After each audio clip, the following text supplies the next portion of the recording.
Գյումրիում ընտրողները 12:00-ի դրությամբ իրենց ակտիվությամբ աչքի են ընկնում։ Գյումրու 31-ի կոտորակ 38 ընտրատեղամասում գրանցված են 1532 ընտրողներ, նրանցից ավելի քան 230-ն արդեն քվեարկել են։ Հարգելի հեռուստադիտողներ, նաև հիշեցնեմ, որ դուք ընտրելու իրավունք ունեք մինչև 20:00 եւ նաև հիշեցնեմ, որ մարզում ունենք 220 ընտրատեղամասեր եւ մարզում ընտրողների թիվը կազմում է 209,519։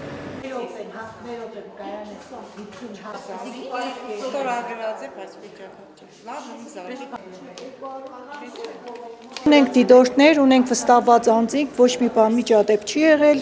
չունենք ոչ մի խնդիր։ Ժողովուրդը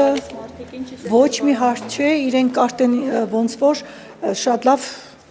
տերակ են ընտրությունների կարգին, իրենց իրավունքը պաշտպանում են, իրենք իրենց գաղտնի քվեարկում գնում են։ Չկա ոչ մի խոչընդոտ։ Մենք նախորդ բացատրում ենք, որ ծրարի մեջ պիտի դնեն մեկ քվեաթեշտիկ, որը կարողանանք դուրսը դրոշմանիշը կպցնելու համար, իրենք տեղ ունեն դրոշմանիշը կպցնելու, մենք բացատրում ենք եւ իրենք էլ լրիվ պարզ է իրենց, չգիտեմ, կարող է եւ շատ արդեն իմացել են, լսել են, բայց համեմատ նախկին ընտրությունների ինձ թվում է երևի ակտիվ է։